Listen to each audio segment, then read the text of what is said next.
momento que o reverendo Mateus, nessa noite, está pregando na Igreja Presbiteriana Central de São Sebastião, no aniversário daquela igreja. Ele é um dos pregadores da programação deles. Oremos pelo nosso pastor, para que ele seja usado lá com poder e graça. Marcos 9, de 2 a 8. Diz assim a palavra do Senhor. 6 dias depois, tomou Jesus consigo a Pedro, Tiago e João, e levou-os sós à parte a um monte. Foi transfigurado diante deles, e as suas vestes tornaram-se resplandecentes e sobremodo brancas, como nenhum lavadeiro na terra as poderia alvejar. Apareceu-lhes Elias com Moisés, e estavam falando com Jesus. Então Pedro, tomando a palavra, disse: Mestre, bom é estarmos aqui e que façamos 3 tendas, uma será tua, outra para Moisés e outra para Elias, pois não sabia o que dizer por estarem eles aterrados. A seguir veio uma nuvem que os envolveu, e dela uma voz dizia: Este é o meu filho amado, a ele ouvi. E de relance, olhando ao redor, a ninguém mais viram com eles, senão Jesus. Vamos orar. Senhor Deus, obrigado pela tua santa palavra, que é fonte de vida para nós, alimento para nossa alma, direção para os nossos pés. Ó Senhor, dá nessa noite, te pedimos, ó Pai, a direção tua, a instrução da tua parte, a aplicação da tua palavra aos nossos corações, de tal forma que saiamos daqui transformados para a tua glória, mais parecidos com Cristo Jesus, o nosso Senhor, em nome de quem nós oramos. Amém. Está acontecendo um fenômeno engraçado aqui com essa questão das crianças. Engraçado de bom. Mas, vamos lá, crianças, vocês vão fazer um desenho de uma televisão. Nessa televisão, pode fazer uma televisão grande, tá, gente? Porque das que eu queria ter, sabe? Aquelas bem grandes. E nessa televisão está passando um filme. E nesse filme, crianças, vocês estão nele e vocês estão debaixo de uma montanha olhando para cima, e lá em cima na montanha tem uma luz brilhando em cima da montanha. É isso que vocês vão desenhar. E por que vocês vão fazer isso? Porque hoje nós vamos ver que um dia Jesus virá do céu e ele virá brilhando de uma forma que nós nunca vimos, e ele vem para nos buscar. Mas não são apenas as crianças. Os juvenis também vão trabalhar. Aliás, os juvenis estão me devendo, e eu já prometi que eu vou começar a citar nomes aqui, não é? E os juvenis, então, vão trabalhar um resumo desse sermão de hoje, usando os 3 pontos do sermão. Depois eu quero ver a sua criatividade. Mas eu quero fazer um comentário ainda curioso. O que é que está acontecendo de engraçado? É que tem adulto me procurando, né? Adulto falando assim: eu fiz um desenho, o desenho me ajuda a me concentrar. Eu falei: eu também uso esse recurso. Pode me mostrar também, se quiser, né? Hoje de manhã eu tinha pedido para os juvenis um título diferente para o sermão. Uma irmã veio e falou assim: pode ser os adultos também? Claro, pode. Qual é o título? Eu daria o título tal. E não é que ficou bom mesmo? Então, isso ajuda muito, meus irmãos. E são recursos que o Senhor tem nos dado para nos concentrarmos no que interessa, que é Cristo Jesus. E é isso que eu te chamo a colocar a sua mente neste momento. Você já viu aquela coisa de cenas do próximo capítulo? Antes isso acontecia mais, né? Antes tinha isso. Em alguns filmes de algumas empresas, nós temos isso, né? Você fica esperando o pós-crédito para ver aquela cena que vai dar uma dica do próximo filme que virá. É uma cena que não atrapalha. Ele não atrapalha, aliás, ele estimula a gente querer saber o que vem pela frente. Agora, existe um negócio chamado spoiler. Eu nem sei se a pronúncia é bem essa, mas enfim, que significa entregar o final do filme para outras pessoas. E não é disso que eu estou falando, tá, gente? Eu estou falando daquelas cenas que nos ajudam a entender o final o que vem pela frente. Mas tem um detalhe, meus irmãos. Nesse sermão de hoje, Jesus está revelando as cenas dos próximos capítulos. Jesus A transfiguração, ela está contando alguma coisa, está apontando para alguma coisa que vai acontecer depois. E, ao mesmo tempo, ela também é um spoiler, só que quanto mais a gente fica sabendo do final, mais a gente quer saber. É o tipo de informação que não estraga o final, ao contrário, nos anima cada vez mais. E aí a gente cada vez mais quer saber como vai ser o último capítulo da nossa vida nesta terra. E é isso que nós vamos ver nessa noite. Nós vamos ver sobre a transfiguração de Jesus, basicamente sobre isso. E que ela foi algo, obviamente, sobrenatural e espetacular. Foi algo que só aqueles homens experimentaram. Mas é a partir da transfiguração que nós vamos ver três coisas. A primeira delas, nós vamos ver a afirmação da divindade de Jesus, nós vamos ver a reação dos apóstolos e nós vamos ver o caminho do discipulado. Pois bem, antes disso, a título de introdução, o texto começa dizendo que 6 dias depois do quê? 6 dias depois daquela confissão de Pedro. Lembra lá, capítulo 8, versículo 29, que Pedro disse, tu és o Cristo. É a partir disso que esse tempo está sendo contado. Lucas fala 8 dias, mas é porque Lucas tem uma forma de contar o tempo diferente, não é porque eles estão errados. São formas de contar as ocorrências. E Jesus, então, vai a um monte que talvez seja o Hebron, não tenha informação de qual monte era, mas possivelmente o Hebron. E ele leva consigo 3 dos seus apóstolos, Pedro, Tiago e João. Veja, esse texto que nós lemos, ele está contado também por Mateus e por Lucas. Esses três evangelistas registraram essa história, então eu vou fazer menções dos outros evangelhos para nos ajudar. Jesus vai com esses 3 apóstolos para esse monte, segundo Lucas, com o propósito de orar. Essa é a intenção de Cristo. Cristo está se retirando com 3 dos seus apóstolos para orar, para se relacionar com o Pai. Esse é o contexto aqui. Mas, eu ainda estou no versículo 2 ali, mas acontece algo, acontece o que a gente chama na teologia de teofania, uma manifestação visível do próprio Deus. E Lucas diz que enquanto eles oravam, é a hora que acontece a transfiguração. Imagine, Cristo está orando e de repente Cristo é transformado, visivelmente transformado.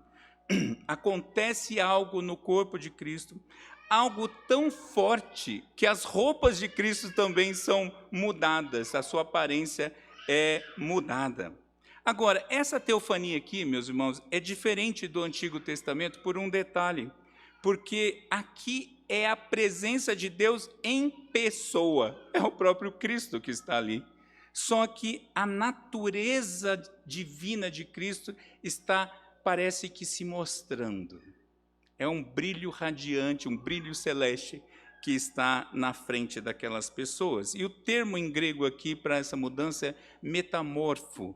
Significa que há uma transformação por fora, mas que veio de dentro. É uma mudança que vem de dentro e é vista externamente. Ou seja, essa luz que nós vamos perceber em Cristo, Cristo não é um espelho, ele não está refletindo alguma luz. Ele é a luz. Dele está vindo essa luz e é isso que impacta aqueles homens ali. Sabe em seriados, quando fala assim, anteriormente, não é? A gente tem a opção de pular, né? Pula, que eu já não quero ver isso. Mas anteriormente, qual é a relação desse texto, meus irmãos? Eu não sei, eu acho que vocês já perceberam. Lembra do texto que acabamos de ler, do Monte Sinai? Olha o que está acontecendo. Esta situação são as cenas posteriores lá de Moisés. Moisés foi um tipo de Cristo e nós estamos vendo aqui acontecendo basicamente a mesma coisa. Moisés subiu ao monte. Moisés levou 3 pessoas, Arão, Nadab e Abiú. Quando eles estavam lá, houve toda uma situação climática, visual, de nuvem, de brilho, de estrondo. A diferença é que lá somente Moisés pôde subir, não é? Ao final mesmo. Ali também surge uma nuvem. Nessa nuvem Deus fala com Moisés.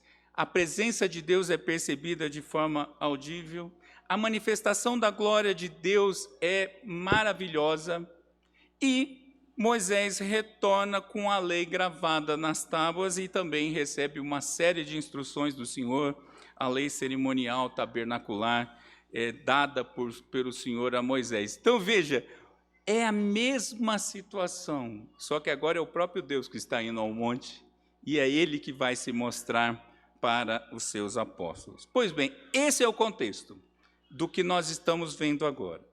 Em primeiro lugar, nós vamos ver a afirmação da divindade de Jesus. Veja, o que está acontecendo? O cumprimento da promessa está acontecendo diante dos olhos dos apóstolos. Os apóstolos eram judeus que conheciam a história bíblica, conheciam toda a história do Antigo Testamento, e agora os seus olhos estão vendo uma manifestação do cumprimento da promessa. Está sendo revelado a divindade de Cristo está sendo revelada de uma forma totalmente diferente. O reino de Deus está sendo visto pela manifestação da glória de Deus na pessoa de Cristo. Um ser humano agora está se mostrando como Deus, e isso diante dos olhos daqueles homens. Veja, eu vou ler aqui o versículo 1, que foi o final do sermão do reverendo Mateus na semana passada, e o versículo 1 do capítulo 9 diz assim: o Senhor ainda estava ensinando a eles, dizia-lhes ainda: em verdade vos afirmo que dos que aqui se encontram, alguns há que de maneira nenhuma passarão pela morte, até que vejam ter chegado com poder o reino de Deus. Eles estão vendo o reino de Deus, chegando com poder. O Senhor já havia dito que o reino havia chegado, mas agora Cristo está sendo manifestado como o próprio Deus em pessoa. Agora, como tudo isso aqui aponta para a divindade de Cristo? Vamos ver 3 detalhes para entendermos isso. Em primeiro lugar, no versículo 3, nós temos a majestade gloriosa de Cristo. O Deus Todo-Poderoso, o Rei dos Reis, está sendo visto agora de maneira gloriosa. Mateus diz que o rosto de Jesus resplandecia como o sol. Imagine, meus irmãos, como foi isso. O brilho de Jesus, de dentro para fora, está sendo percebido por aqueles homens. E as suas roupas, as roupas de Jesus, ficaram resplandecentes. Lucas diz que ficou brilhantes. Mateus diz que ficou brilhantes como a luz, de tão brancas que eram, de tal forma que não tinha nenhuma lavadeira, nenhuma máquina de lavar, nenhum produto de limpeza que deixaria aquela roupa tão branca. É isso que o texto ali está dizendo.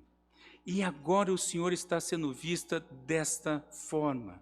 A majestade gloriosa de Jesus está sendo vista a olhos nus. A natureza divinal de Jesus está sendo revelada. Para pensar, os apóstolos estavam andando com Jesus já há algum tempo, e de repente, aquele homem que eles viam está brilhando, radiante, uma coisa nova que eles nunca tinham percebido. E essa manifestação já havia sido dito no Antigo Testamento algumas vezes, só que agora está ali em pessoa, porque Cristo é o Deus. E em segundo lugar, nós temos o versículo 4, também nós percebemos que Jesus é um ungido prometido, ele é o Cristo, ele é o Messias. Como nós sabemos disso? Quem aparece para conversar com Jesus? 2 homens aparecem ali, Elias e Moisés. Lucas vai dizer para a gente que esses homens estavam conversando com Jesus sobre a morte que ia acontecer em Jerusalém. Lembra o que Jesus estava dizendo no final do capítulo 8? Que ele viria para morrer, para dar a vida. Pedrão falou assim: de jeito nenhum, comigo não, Senhor, enquanto eu estiver aqui o Senhor não morre. E Jesus falou assim: arreda Satanás. Lembra que isso estava acontecendo? Agora vem simplesmente Elias e Moisés para conversar com Jesus sobre isso, sobre a obra de Jesus que passaria pela cruz do Calvário. O que tem a ver Elias e Moisés, meus irmãos, nessa passagem? Elias e Moisés significam a representação. Elias representa os profetas e Moisés representa a lei. O Antigo Testamento inteiro está aqui na presença de dois homens. O Antigo Testamento está entregando para Cristo o próprio Cristo. Tudo que nós dissemos de você no passado está aqui confirmado em pessoa. Cristo é o cumprimento do Antigo Testamento. Aqui as coisas estão fechando visivelmente na presença daqueles homens. Veja, e é curioso, né? A lei, os profetas, a soma da lei e os profetas, quando se cumpre, chama de evangelho. A lei, os profetas e o evangelho estão reunidos aqui. Cristo é essa confirmação. Eu fico pensando como foi essa conversa, e obviamente que isso só serve para o meu gasto, mas Moisés falando, lembra aquela vez que eu fiz tal coisa, Senhor? É porque o Senhor viria aqui, agora o Senhor vai para a cruz. Aí Elias, lembra os profetas que te anunciaram, blá, blá, blá, é o Senhor e tal. Essa confirmação estava se dando visivelmente naquele momento, porque Cristo é o Messias prometido. Mas não só isso, no versículo 7 nós vemos que Cristo é o Filho de Deus. É o Filho de Deus amado e encarnado. Veja, numa ampliação do que já estava acontecendo ali, a cena já era maravilhosa, Cristo está ali brilhando, mas a cena aumenta um pouco mais, porque agora vem uma nuvem brilhante, cerca aqueles homens. Lembra da Shekinah, que aparecia no templo no Antigo Testamento, aquela nuvem que se manifestava porque Deus estava ali? Agora essa mesma nuvem aparece, cerca todos aqueles homens, e o próprio Deus Pai fala, como ele falou com Moisés. E agora Deus Pai fala o quê? Ele repete uma frase. Qual é?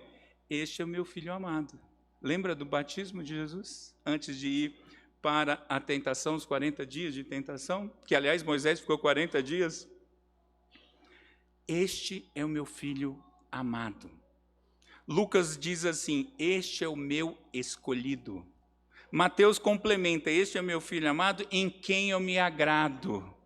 O Deus Pai anunciando, este é o meu Filho. Quer um anúncio mais claro do que esse, meus irmãos? O próprio Deus Pai vem, o céu veio até Jesus para confirmar a sua divindade. O próprio Pai se manifesta diretamente para afirmar a divindade do seu Filho amado. Veja que cena, meus irmãos. Nós não percebemos isso porque isso não vai acontecer mais. Mas imagine como foi esse dia. E é curioso que tem cenas de filmes em que sai uma luz de dentro da pessoa, não é? Ou de algum ser. Já viu que vários filmes têm isso, né? Às vezes a pessoa até explode de tanta luz que acontece. Tem um filme lá, O Senhor dos Anéis, e tem um dos magos, o Gandalf, que ele é o mago cinza, mas em um determinado momento da trilogia ele vira um mago branco. Agora ele brilha, é o brilho celeste falso, né? Ele brilha. Sabe por quê, meus irmãos, que eu fiquei pensando sobre isso? Há um desejo, há um anseio da humanidade pela glória de Deus. Só que eles não sabem expressar como isso se dá, porque isso só se dá por meio de Jesus. E a glória de Deus é vista exatamente por meio de Cristo. Jesus é o Deus homem, Jesus é o elo da Trindade com a humanidade. Jesus, em sua existência humana, nós não podemos esquecer que Cristo tem duas naturezas, a divina e a humana, que não se comunicam, mas que são inseparáveis ao mesmo tempo. E é nessa natureza humana, nessa manifestação, que a gente vê, que eles viram visivelmente a glória de Deus. Qual é a cena do próximo capítulo a partir da transfiguração? A paixão de Cristo. Porque Elias e Moisés estavam falando o quê? Você vai para Jerusalém para morrer na cruz. Aqui é a preparação para a cruz, porque a cruz é o caminho necessário para o cumprimento total da promessa. Tudo que foi dito pela lei e pelos profetas precisa se cumprir cabalmente. Agora, em relação a nós, meus irmãos, qual é a cena do próximo capítulo? Porque isso já aconteceu há 2000 anos. Em relação a nós, esse mesmo Jesus vai voltar. Esse mesmo Jesus vai voltar mostrando toda a sua divindade, toda a sua majestade, toda a sua glória. E isso será visto por todas as pessoas do mundo de todos os tempos. No dia do juízo, a transfiguração vai ser fichinha. Nós veremos Cristo em pessoa, em toda a sua glória. Como eu espero por esse dia, meus irmãos. Como eu espero por esse dia. Deve ser bonito demais. Porque nós estaremos diante do Rei dos Reis, do Senhor dos Senhores. A gente acha bonito, né? Filmes de realeza, principalmente quando vai ser coroado, que está todo vestido com as melhores roupas, a roupa da coroação e tudo mais, a coroa, o cetro, tudo. Aquilo é bonito. Imagine Cristo voltando para nos buscar. E sabe, meus irmãos, nós não precisamos mais de teofanias. Nós não precisamos mais de manifestações espetaculares. Às vezes dá uma coçadinha, não dá? Fala a verdade. Vai dizer que você nunca falou assim, eu queria ter visto uma manifestaçãozinha assim de Jesus. Só uma vozinha do céu. Pode ser só no meu quarto, não precisa ser grande coisa. Uma luzinha brilhando. Nós não precisamos mais disso, meus irmãos, porque nós temos a palavra de Deus. Nós temos a manifestação do próprio Senhor nas nossas mãos. Nós não temos mais o que nos preocupar com aparições, porque o próprio Cristo se encarnou e se mostra visível na sua palavra. Nós temos isso disponível na nossa língua. O brasileiro é muito privilegiado, você vai numa loja dessas de livros evangélicos, você tem prateleiras de versões de Bíblias. Bíblia da mulher, Bíblia do homem, da criança, do adolescente, da ecologia, sei lá do quê. Curioso, né? Que você pega um país como o Afeganistão, você não pode ter a Bíblia no celular, porque se você for pego um celular com a Bíblia, você é morto. E nós temos, meus irmãos, nós temos o próprio Senhor manifestado na sua palavra. E deixa eu te dizer, não importa o que os outros dizem, não interessa. Para muita gente, essa história de que Jesus vai voltar é conto de fada. Isso é um problema deles. A Bíblia diz, nós cremos, Jesus vai voltar. E esse dia vai ser o dia da manifestação de toda a sua glória. E nós estaremos com Cristo desse jeito eternamente. Tanto é que Apocalipse vai falar que o sol não é mais nem necessário, de tanto a beleza e o brilho do nosso próprio Senhor. Então, o que está acontecendo aqui, meus irmãos, com essa transfiguração, é que Cristo está sendo mostrado como o próprio Deus em pessoa. Ok, uma cena fantástica, pelo menos para mim, me parece muito. Como os apóstolos reagem a isso? Como foi isso? E isso é importante também a gente perceber. Veja, acontece um evento celestial, cósmico, espiritual, fantástico, cheio de aparições, nem Spielberg consegue fazer uma cena dessa, e eles reagem de alguma forma. Como foi isso? Pedrão é o representante dos três. Eis que tudo está acontecendo e Pedro abre a boca. Pedro toma a frente e fala. E a fala de Pedro nos mostra alguma coisa. Nós podemos esquecer que Pedro está representando os outros dois. Então, todos estão ali participando da fala de Pedro. Em primeiro lugar, a reação de Pedro começa com uma fala sem discernimento. O que eu estou querendo dizer? Pedro fala assim, Senhor, é muito bom estar contigo, Senhor. Eu vou fazer 3 tendas para o Senhor. Nós vamos fazer 3 tendas. Porque a gente não quer te dividir, não, Jesus.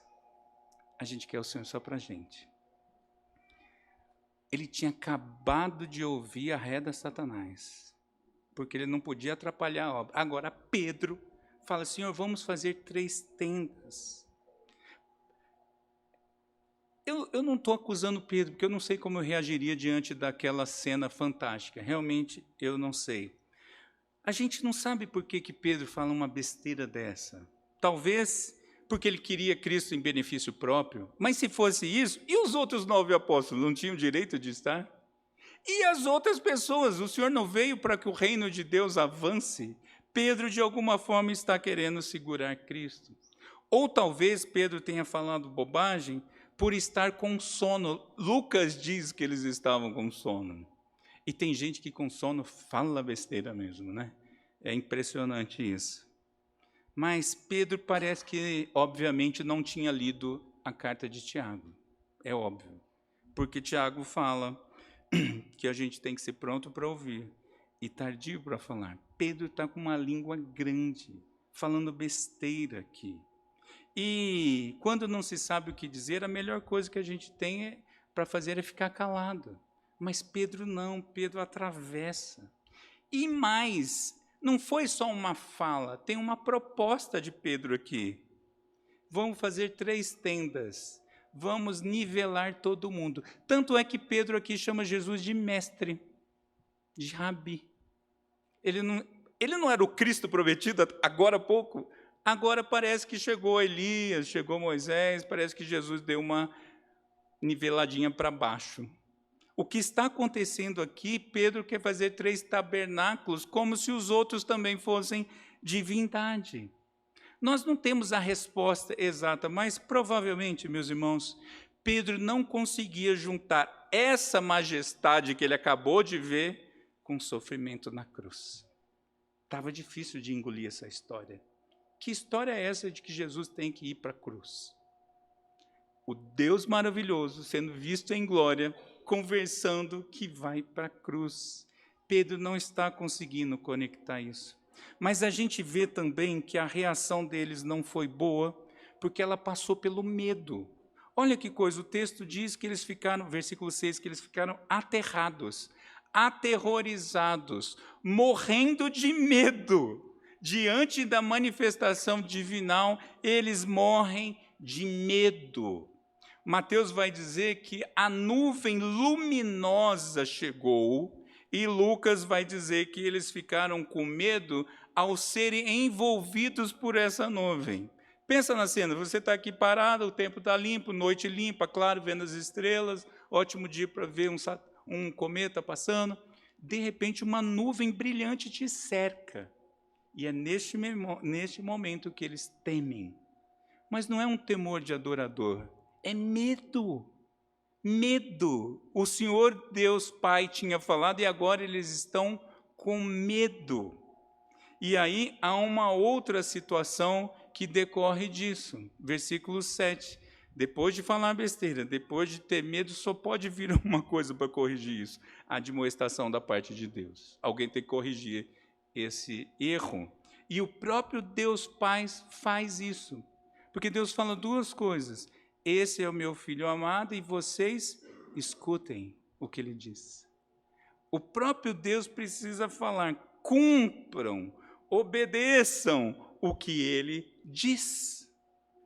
Porque eles não estavam mais ouvindo com a clareza que precisava. Não é à toa, como eu disse há pouco, Cristo mesmo teve que falar reda Satanás para o próprio Pedro, porque não estava caindo nos ouvidos, consequentemente, não estava caindo na prática.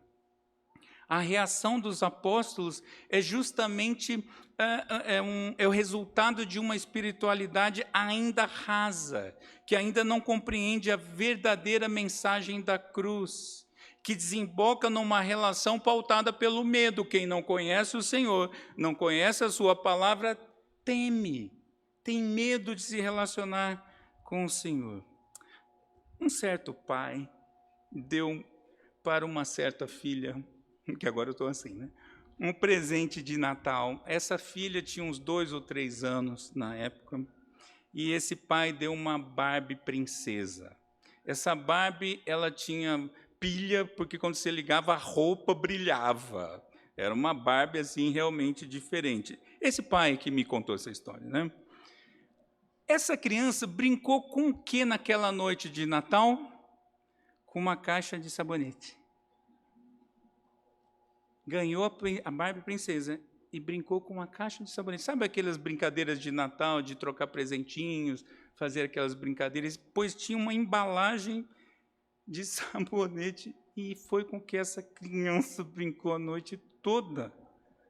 E o pai ficou sem reação ali, talvez por não saber o valor financeiro de cada item, que aquela criança não sabia, quanto custou a Barbie, quanto custa o raio do sabonete. Ou talvez porque ele tinha a expectativa de que aquele objeto faria aquela criança feliz. Era uma questão de expectativa. Mas, de um jeito ou de outro, não conhecer a verdade absoluta, é claro, o pai não conhecia o coração da sua filha, mas isso é fator para que as pessoas se frustrem e até mesmo tenham medo. Porque quando nós não conhecemos a verdade, a gente teme. Não é assim? Você vai trabalhar numa repartição nova, num serviço novo, o primeiro dia você vai tremendo. Você já tem anos de firma, mas de repente mudaram de setor. Aquilo agora é novo. Porque isso, a falta de conhecimento, gera mesmo um medo. E curioso, meus irmãos, o povo de Deus reage estranhamente diante do presente que Deus deu, Jesus Cristo, o Senhor. O povo de Deus reage de forma equivocada. O povo, de forma geral, padece do mesmo mal daqueles apóstolos, justamente por não ter ainda uma intimidade profunda com Deus, por meio da palavra, por meio das ordenanças, das promessas, ou talvez por estarem acostumados com o sagrado. Tem muita gente que se acostuma com o sagrado. A igreja aos domingos não é mais o dia do Senhor, é a domingueira gospel. Eu não tenho que fazer mais com essa data, eu vou para encontrar os irmãos, eu vou para recarregar bateria, como se aqui fosse uma central da SEB, né? Mas porque se acostumou com o sagrado, não se relaciona mais com o próprio Deus. E quando isso acontece, meus irmãos, as consequências são as mesmas. Falam pelos cotovelos, fala muita bobagem, muita tolice é dita sobre Jesus. É só ir para a internet, meus irmãos. Vai para a internet que você vai ver crentes por aí, espalhados pela face da terra, falando o que eles acham sobre Jesus. Falta de intimidade, falta de conhecimento. Gente falando pelos cotovelos. E aí a dica é a mesma, né? Boca fechada não entra mosquito. Para de teclar, para de falar o que a Bíblia não diz sobre o próprio Senhor. A gente também percebe um medo de se relacionar com o Senhor e por isso não experimenta da intimidade com o próprio Senhor. É curioso, e às vezes igrejas, infelizmente, maltratam os membros, e a ferida que é causada dentro da igreja é terrível, dói mesmo, e as pessoas agora têm desconfiança do próprio Senhor, falta dessa intimidade diante da própria divindade. Mas isso também é corrigido da mesma forma, isso se corrige sendo admoestado pelo próprio Deus, que nos diz o quê? Para ouvir o seu Filho. Essa instrução é a mesma para mim e para você nessa noite. Ouvir, meus irmãos, é sinônimo de obedecer. Nós somos esse povo que precisa ouvir a Cristo, obedecer a Cristo. Talvez isso esteja acontecendo nesse sermão, nessa noite. E se isso está acontecendo, louvado seja o nome do Senhor. Porque importa que cada um de nós seja mais próximo de Cristo. Então, discípulos de Cristo, ouçam uma coisa. Cristo está revelado na sua palavra. Por isso você pode e deve conhecê-lo mais e melhor. 2 Pedro 3,18 diz que a gente deve crescer na graça e no conhecimento de Jesus Cristo, nosso Senhor. E crescer ali é um tempo que não existe no português, o equivalente no português seria o gerúndio, crescendo continuamente na graça e no conhecimento de Jesus Cristo. Isso eu e você precisamos fazer. Cristo, meus irmãos, é simplesmente o seu irmão mais velho. Você já parou para pensar nisso? Que o seu irmão mais velho é Cristo? E por isso você tem uma intimidade familiar com a divindade, com a Trindade. Você tem tudo para se relacionar com o próprio Deus. E porque Cristo cumpriu cabalmente a lei e os profetas, a sua reação pode ser positiva em relação a ele, em relação à sua palavra. Nós não temos o que temer. Ainda há pessoas que temem chegar diante do Senhor. Não o temor santo, reverente que todos nós devemos ter, mas medo mesmo. Por isso não ora, por isso não quer algumas relações com a comunidade, às vezes não se aproxima dos próprios sacramentos. Tem gente que às vezes não participa da ceia porque ainda não entendeu, nossa, hoje eu não estou muito bem, hoje eu cometi um pecado, então eu sou um miserável e eu não posso participar da ceia. Não, você deve participar, porque, como lemos aqui, é um meio de graça.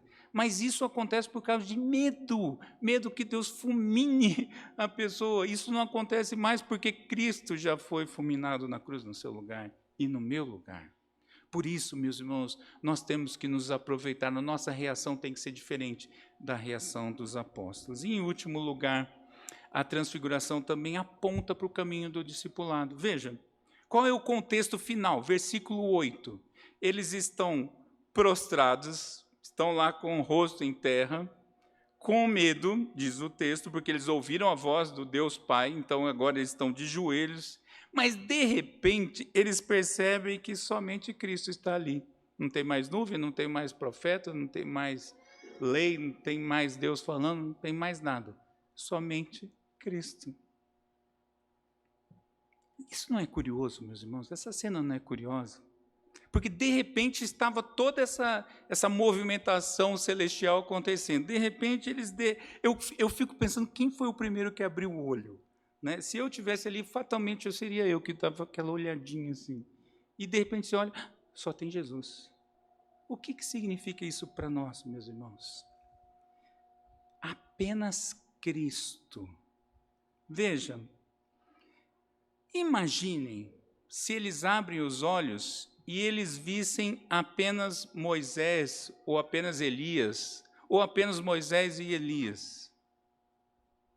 Imagine se eles abrem os olhos, acabou toda aquela cena espetacular, mas ainda está Jesus, Moisés e Elias. Sabe o que significa isso, meus irmãos? Que a obra de Cristo não ia ser consumada em Jerusalém, porque o apêndice estaria ali. Porque o que nós precisamos é somente de Cristo. A lei e as profecias foram cumpridas em Cristo. Nós não precisamos de novidade. Eles ainda não tinham percebido isso. Mas eles estavam somente, e parece estranho, né, falar somente com Cristo, eles estavam com tudo. Cristo.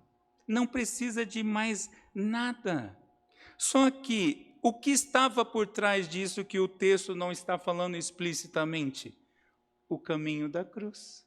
O que o Senhor Jesus já tinha ensinado para eles um tempo antes? Negue-se, pois, a si mesmo. Tome a sua cruz e segue-me. Cristo está confirmando que vai para a cruz. Cristo está dizendo, vem comigo. Nós vamos agora. Nada de ficar nas tendas aqui no monte, não. Nada de ficar guardadinhos aqui. A obra acontece lá embaixo. Esse é o discipulado, é andar comigo onde eu vou. E mais, meus irmãos, o discipulado é uma coisa tão fantástica, porque a gente não consegue, não tem jeito. Os apóstolos não conseguiram. Aqui não diz, mas em Mateus 17, versículo 7, que é o texto correlato, diz que Jesus os tocou, os ajudou a levantar e disse, não temam, não tenham medo. Não é fantástico? Você ouvir do próprio Senhor. Porque, veja, toda vez que a Bíblia fala alguma coisa, a gente faz o contrário, naturalmente falando, porque somos caídos. Quando a Bíblia diz não tema, é porque a gente teme, a gente está com medo. E é o próprio Senhor falando assim, coragem, levantem. Imagine o próprio Senhor te ajudando a levantar. E é isso que acontece ali. Eu, de alguma forma, não sou um exímio, mas eu melhorei muito minha pilotagem de moto andando em comboio, vendo os outros, ouvindo as orientações dos outros. Eu me lembro uma vez que eu estava numa viagem dessas em comboio e eu fiz uma curva ruim, daquela que eu me despedi deste mundo, falou, Senhor, estou indo te encontrar, porque a moto quase fui mesmo. Tanto é que o comboio parou e veio um em mim e falou assim, vem cá, deixa eu te explicar. E me explicou. E a partir dali não é que eu aprendi? E eu já tinha uma experiência, mas foi ali, olhando para os melhores, olhando para aqueles que já sabiam fazer, ouvindo, dando atenção ao que eles diziam, que eu aprendi a fazer uma curva melhor. Porque ali eu era um discípulo deles. Eu estava aprendendo na estrada, no caminho. E é assim, meus irmãos, conosco. Adão e Eva eram o casal que devia ocupar o mundo, né? Sair andando por aí. O povo de Deus no Antigo Testamento era o povo da peregrinação. O povo de Deus, os primeiros cristãos, ficaram conhecidos como o povo do caminho. É na caminhada, meus irmãos, rumo a Jerusalém Celestial que acontece o discipulado. Essa é a nossa vida. Veja, se nós queremos compartilhar da glória de Cristo no topo da montanha, ou no céu, ou na nova terra, você precisa estar disposto a segui-lo no vale, porque é lá que acontecem as coisas. Aqui é o topo, meus irmãos, aqui o domingueira na igreja é em cima do Hebron, é muito bom aqui, mas não é aqui que as coisas acontecem, é lá fora. E nós fomos chamados para sair, para ir em missão, anunciando essa glória do Senhor. E isso significa, meus irmãos, que nós vamos passar pelos sofrimentos com Ele, porque Ele não escondeu de nós essa situação. E o discipulado, ele não é forjado nas visões espetaculares que possam acontecer. Não! O discipulado é forjado pela inspirada, imutável, inerrante palavra de Deus. Se você quer ser um discípulo de Jesus, você precisa ser forjado nela. No meio motociclista, a gente fala que a gente é forjado no asfalto da estrada. O crente é forjado na palavra de Deus. É isso que nós precisamos. Porém, não é uma caminhada solitária no reino de Deus. Nós não andamos soltos, nós não somos gente que anda solto, nós somos bando, a gente anda junto, nós somos ovelhas, a gente anda juntinho, coladinhos dos outros. E não há ninguém nessa terra que tenha um conhecimento absoluto de Cristo. Nós precisamos uns dos outros. E é andando junto que esse discipulado vai acontecer com Cristo à nossa frente, o bom pastor. Outro dia eu estava comentando que eu me vejo não como um pastor, mas como um cão pastor, porque o pastor está lá na frente com o cajado ali, eu sou aquele que vai latindo para as ovelhas ficarem vindo para cá, porque eu estou no mesmo nível, eu sou ovelha também. Eu sou uma ovelha que late, é uma coisa meio estranha. Mas nós, meus irmãos, andamos em bando, em grupo, unidos, um só povo, um só Espírito, uma só igreja, uma só palavra. É isso que nós fazemos, e é isso que Cristo estava ali mostrando. Quando Paulo vai dizer porque dele, por meio dele, para ele, é essa noção que nos guia. Por quê? Porque Cristo é suficiente. Cristo é o cumprimento da lei e dos profetas, por isso nós não precisamos de mais nada. Nós não precisamos de novidade, meus irmãos, nós não precisamos de novidade. Nós precisamos da palavra e de Cristo tão somente. Nós seguimos os seus passos. Não tem uma música que fala, nosso general é Cristo, seguimos os seus passos. Dizem que quando tem um campo minado, para você atravessar um campo minado, perceba se tem uma trilha de passos e nenhum buraco no meio do caminho. E pisa nas pegadas que ficaram. Não inventa de pisar fora. Pisa nas mesmas pegadas. É o que nós temos que fazer, pisar nas pegadas de Cristo. Nós não precisamos de outras coisas, de invenções, de novidades, de palavras que venham essas profetadas. Não, a gente precisa somente de Cristo. E veja, é dele as verdadeiras palavras de incentivo. É Cristo que chega para nós e diz no seu ouvido: não tenha medo. Esse Cristo ouviu do próprio Pai: esse é o meu filho amado. É esse mesmo homem cuidado por essas palavras que vai dizer para a gente o quê? Não tema. No mundo tem problema, mas eu venci o mundo. Fiquem tranquilos. É esse mesmo Cristo que vai falar a você: não tenha medo, porque em Cristo você tem tanto direção quanto amor, um amor sacrificial para te acompanhar. E eu estou falando isso, eu estou insistindo nisso, porque sermões, eles têm que estar sempre conectados com a vida comum e presente. Não adianta eu ficar falando da reforma, dar o exemplo de fulano de tal. Não, o que importa para nós é o nosso tempo, nós vivemos no nosso tempo.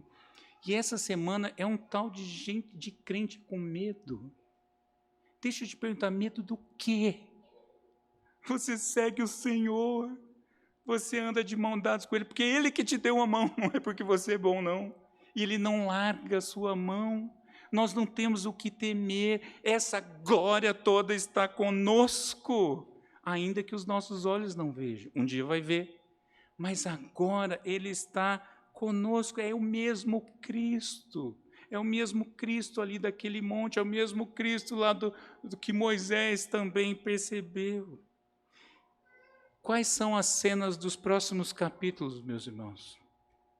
Essa passagem que nós vimos nessa noite, ela é um spoiler, foi um spoiler da paixão de Cristo.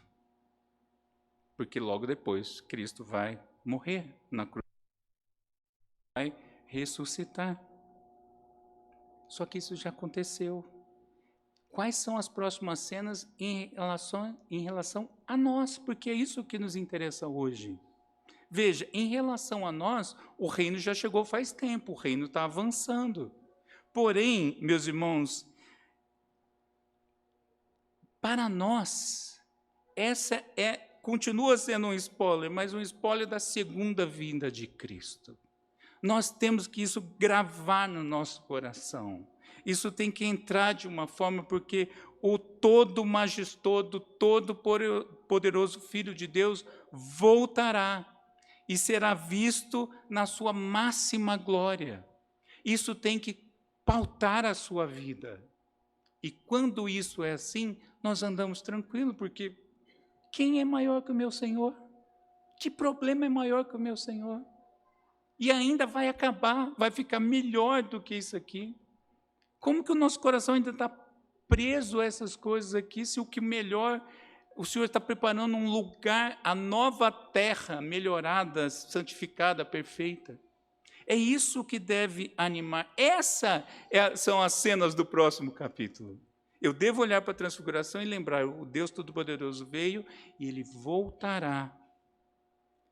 E mais, até lá, meus irmãos, até lá, nós seguimos de mão dadas com Cristo, sempre animados pela palavra dEle, que diz o quê?